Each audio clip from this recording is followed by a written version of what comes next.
Hello sa inyo guys. Ayan, bigla akong na-miss yung luma naming gitara. Oo, ewan ko ba kung ba't bigla ako siyang na-miss. So ngayon, nilabas ko siya at ang gagawin natin ay ibabalik natin yung alindog niya. Dahil naluma na talaga siya eh. Bali, almost 10 years na sa amin tong gitara na to. Naipakita ko na to dun sa isa kong channel at dun sa aking Facebook. At ewan ko lang kung naipakita ko na rin dito. Pero ito nga, aayusin natin at babalik natin yung kagandahan ng gitara na yun. Kasi solid din yun eh. So eto na, tara, samahan nyo akong ayusin yung luma naming gitara. Ibalik ang alindog ng lumang gitara. Ayan siya guys, oh. Ayan. Bali ang pangalan ng gitara na to, kasi mahilig ako magpangalan ng mga gitara eh. Ang pangalan niyan ay si Taiwan. O, bakit Taiwan? Kasi eto ay galing sa Taiwan. Yan, almost 10 years na nga ito sa amin. Kaya ayan, tinan nyo naman, talagang naluma na siya. Wala siyang strings. Walang strings at talagang madumi, malikabok. At kulang na yung kanyang bridge pin. Ayan, kulang na yung bridge pin niya. So talagang ayusin natin din yan. Dadagdagan natin kasi may nabili na ako niyan. May reserva na ako niyan. At yung kanyang saddle, okay pa naman. Doon sa taas, yung kanyang nut, okay pa naman tong nut niya, no? Okay pa naman to. So yan, samahan nyo ako at ating ibalik ang kagandahan ng gitara na to. Ayan, okay Taiwan, eto na, let's go. So ayan na guys, inilatag na lang natin sa sahig kasi okay naman yung sahig natin, no? Hindi naman siya ganun kadumi, kaya okay lang yan. Tapos ito yung makakakailanganin natin dito. So ito muna, yung ating winder, yan, para mabilis tayo mag-igot. Pero hindi ako masyadong sanay dyan gumamit nito. Pero okay lang yan. Tapos itong cutter, ayan. Tapos ito ay may na rin yan, pantanggal ng bridge pin. So yan, kapag na natin yan dyan. Yan, dyan na siya. Then next, ito, yung bridge pin. Bago yan. Tapos may kasama pang nut and saddle. Pero plastic lang yan. So yan, pang lang to, pansamantala. Para lang magamit natin ulit itong ating gitara. Yan, bridge pin, bagong bago. Yan, sige na natin dyan ulit. Tapos lemon oil. Yan. DD27, lemon oil yan. Hindi ito pang hindi ito pwede pang hilot ha. Yan, lemon oil. Para lang dyan sa gitara yan. Pang maintenance to pag magpapalit na ng strings. Yan, pahilang natin ulit dyan. Tapos syempre, para sa body naman ng gitara natin, ito ang ating Fledge na classic. Ayan. Ayan wood polish. Para yan sa body ng gitara. So ayan. Tapos siyempre, hindi naman pwedeng wala tayong gagamitin ng basahan dyan. Gamit tayong basahan, isa, tapos dalawa. So bali dalawang basahan yung gagamitin natin. At yan na yun guys, yan na yung mga gagamitin natin. Yan na siya. So simulan na natin ngayon guys, yung pagpapaganda at pagbalik natin sa kanyang kagandahan talaga. So eto na, let's go! So eto na guys, bali dito tayo magsisimula ngayon sa kanyang fretboard. Dito ang gagawin natin, babawasan natin yung mga libag-libag niya. So gagamit din tayo dyan ng gunting. Mas maganda sana kung blade o kaya yung cutter blade para mas makayod talaga yung kanyang mga libag-libag. Pero konti lang naman, anuhan lang natin ng gunting, padadaanan lang natin. Hanggang sa mabawasan lang natin yung mga natuyong rito, natuyong pawis, yun nga yung mga libag-libag nito. So yun, dito tayo ngayon magsisimula sa kanyang fretboard. Anuhan muna natin. So, ito na, dito muna tayo sa unang fretboard. Sa unang fret.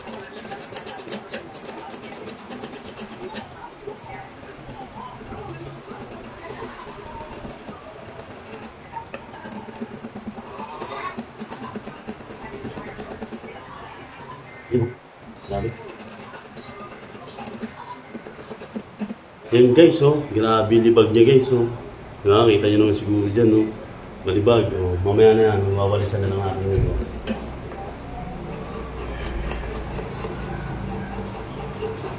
pero konti lang, hindi naman natin talagang tatabasin ng or kakayuin ng maligi. So, yung maano lang natin na okay na siya. Yan. Dito naman tayo sa second fret.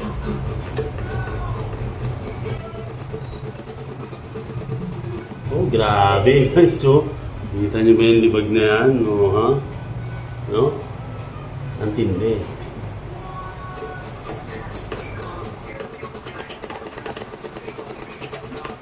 So, yan. Medyo okay na.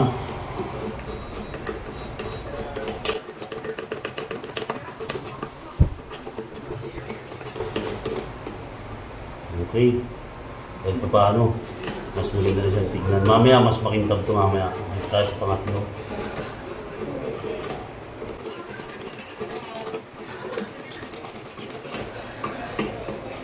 Grabe. Lumibag talaga siya. Yan guys, so after naman natin magtanggal ng kanyang libag dito sa kanyang fretboard. So ayan, medyo makinis na talaga siya. Okay na siya. Maglalagay na tayo ngayon ng lemon oil para maano natin siya, no? May balik natin yung talagang kintab at ganda niya. Yan, patak-patak lang. Tapos, yan. Dito na ngayon natin gagamitin yung ating basahan. So, yan. Kalat lang natin yan. Yan. Para ano siya ulit. Magkaroon siya ulit yung moisturize. Moisturize ulit siya. Mamaya, ang ganda na nito ulit.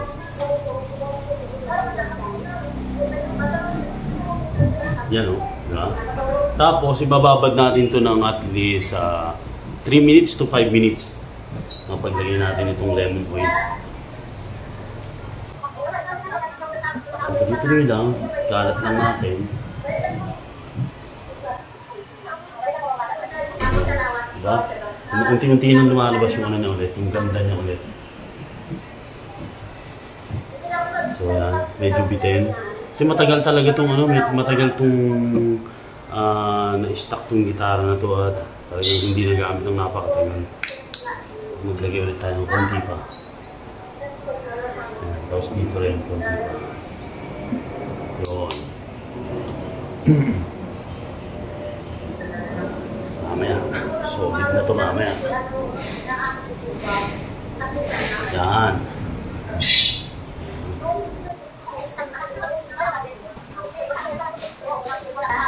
Okay, oh. Yun pa lang eh. Nakikita natin, oh. Nakikita ko na talagang ano. Sana napapansin nyo. Maganda na ulit yung kahoy niya. Pero yun, bababad pa natin ito na at least nga ano. 3 minutes to 5 minutes. Bago natin ulit ayusin naman. So, pagkatapos dito sa ano niya, fretboard niya, lalagyan din natin yung kanyang bridge. Dito naman tayo sa bridge. Lagyan din natin ng lemon oil yan. Konti lang. Yan. Tapos ikakalat lang natin para mapaalis lang siya. So,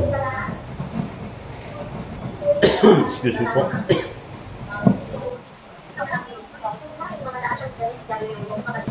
Kasi wala tayong ano eh, wala pa tayong pambayad sa ano sa pwede mag-maintenance ito mga guitar tech. So tayo muna mag-DIY muna tayo ng ano pag-ayos nito. Bali basic lang naman to.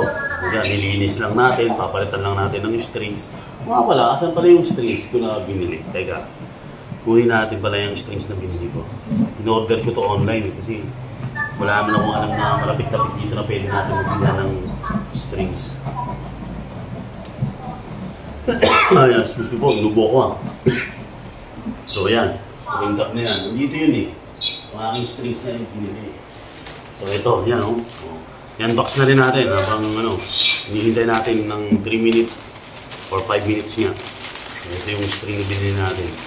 Hindi ito mamahalin na string, murang-mura lang ito kasi kumbaga, ito kasing gitara na ito kaya gusto kong mabuhay ulit o mabuo ulit at gumanda siya. Para ano, mag-practice ko bago ko mag-tutorial doon sa isa kong channel. So ayan. Ayan o. Extra light, Zico. Yan yung pangalan ng string na to.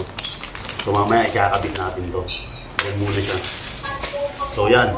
Hintayin lang natin to ng 3 minutes to 5 minutes. Tapos balik tayo dyan.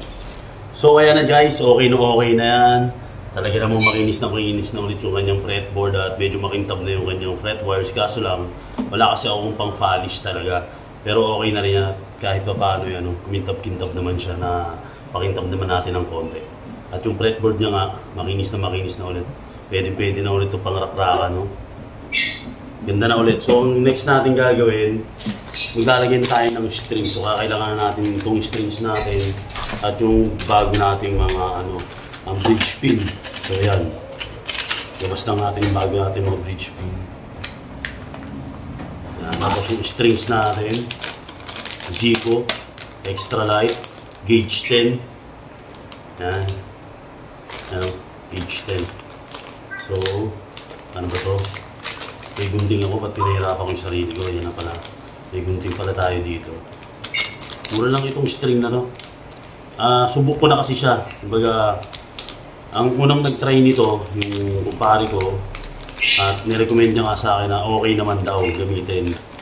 Kaya, ano, ito rin yung in-order ko ngayon para dito sa lumang natin. Lumang gitara. So, ayan. Extra light na Zico string. Ready lang natin. Unahin natin yung number 6. Yan, number 6. So, tayo rito konti. Yan. Tapos, pasok lang muna natin ito. Para hindi na tayo magkanta-tusok. Hindi, iladlad na pala natin. Para mas maganda. Mas sanay kasi ako sa ganito eh. Nakaladlad na siya. Yun, okay. Tapos, kuha tayong bridge pin. Pasok lang natin dito sa isang slot dito sa pinaka-slot ng number 6. Tapos, tatandaan lang natin yung pinaka-kanal ng ating bridge pin. Doon natin dapat itatapat yung pinaka-ano ng string. Yan, dulo. Yan. So, meron tayo dito sa number 6. Dito naman tayo sa kanyang tuning peg. Pasok lang natin dito yan. Yun lang, ayaw makasama. Virgin pa. What? Gago! Ayan na. So, yan. Tapos, tama lang natin. Then, sukat tayo ng konti, adjust tayo. Pero tingin ko baka hindi na ito bawasan. Pero, tingnan natin. Yan. Siya ulit. Dito. Tapos, tingnan natin. And then, saka natin ngayon ikutin. Gamit naman yung ating winder. Yan. Kaya hindi ako masyadong sanay gumamit ng ganito eh, ng winder. So, kakamayin ko na lang, daliri na lang. Yan. Automatic na yung maglalak yan. Yan. Yan lang. Dapat kasi meron itong unan. Itong pinaka-neck niya. So, wala eh. Wala tayong pinaka-unan niya eh. So, ganito na lang. Para may ano ko siya. Ganyan. Kunti na. Lapit na. Diba number 6 pa lang yan. Medyo mahirap na. Unang string pa lang tayo. Meron pa sasambat mga ating gitara yan.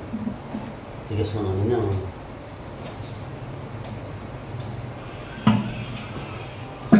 Ito yung mga dito. Medyo umangat doon. Tagal kasi nabakante talaga nito guys.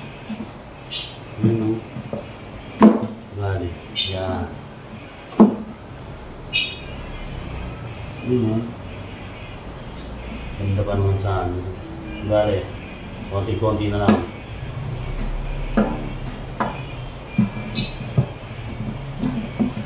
Yun. So ayan na. Okay na tayo dyan. Okay na siya. Pwede na yan.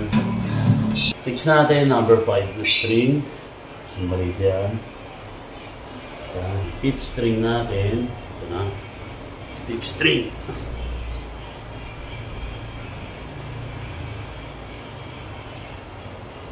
So pagkabit ko nito, mabilisan na lang to. No?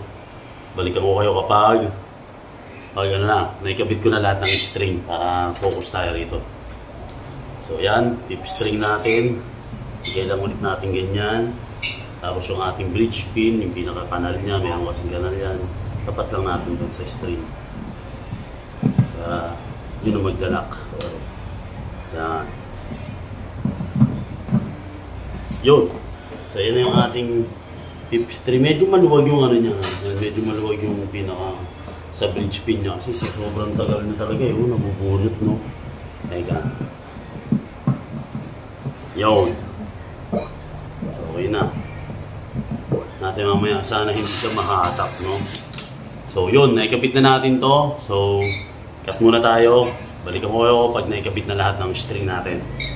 And look at that, guys! Look at this! Di ba? Konti na lang. Tingnan nyo. Naikabit na natin yung strings natin. At di ba? Wala pa siya sa tono. Itotono natin yan, pero bago natin itono yan, pupunasan muna natin to ng wood polish. Ito na, yung fledge, no? So bago natin lagyan ito, ang gawin natin, punasan muna natin ng tissue yung kanyang pinaka-body. Para yung mga konting-konting ano niya dyan, mga libag-libag, mabuwasan muna. Yan. So ito munang harap. Okay. Kasi ito namang side na to, itong loob na to, napunasan na natin yung kanina. So ayan. Ganda ng pagkakalagay natin ng strings niyan. So hindi pa napuputol yung pinakadulo niya, no? Yung mga dulo niyan ng strings na to. Mamaya-maya, puputulin natin yan. So, dahil okay na yan, gawin natin, pasadahan muna natin itong basahan. Tapos yung sa side niya, tsaka sa back niya, so hindi ko na ipapakita yun, pero ganun din yung gagawin natin. Kung ano yung makikita nyo dito sa pinaka-top niya, ganun din yung gagawin natin dito sa kanyang sides, tapos yung sa pinaka-ilalim or dun sa back, sa likod nitong gitara. So, yan.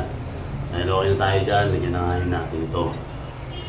Pledge na wood polish. O, pledge. Baka naman, pledge ha. O, ha? O. Yan, classic. So, yan. Kabilaan. Ito rin. Yan, bango ng amoy niya. Saka ngayon natin, ihagod yung pinaka basahan natin na gagamitin. So, yan.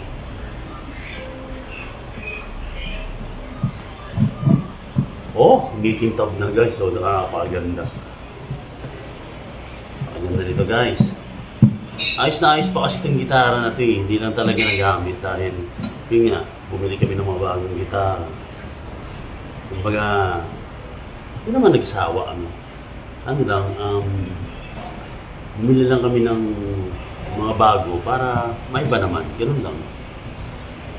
Ito, nabakante. Naisip ko, diba? Bago ako mag-gitara doon sa bagong gitara, ba't hindi mo na ito yung gamitin ko?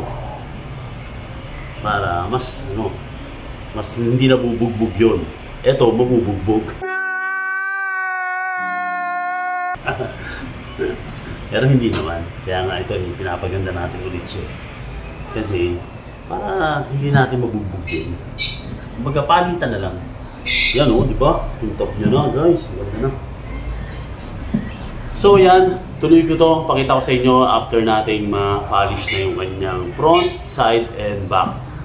So eto na ngayon guys, yung final outcome nung ginawa natin sa kanya. Tignan nyo naman yan guys, ha? Ang lupit niyan. Pagdating sa body, nao naman, pwede ka nang manalamin. Ha? Sa side, oh my G, pintar, diba? Ang ganda niya na ulit. Sa back.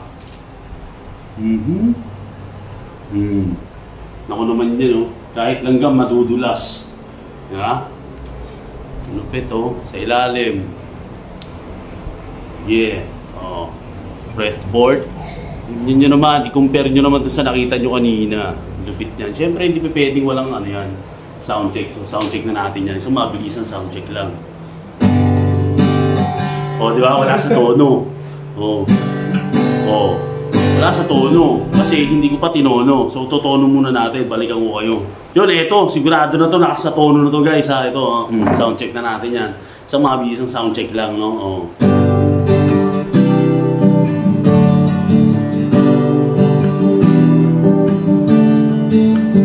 Alright. Diba? Ganda. Ganda ng tunog,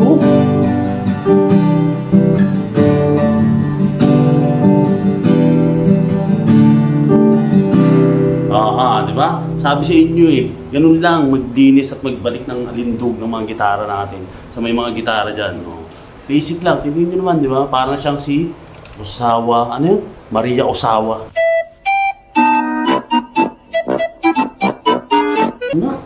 Inang lupit, diba? Inang lupit talaga.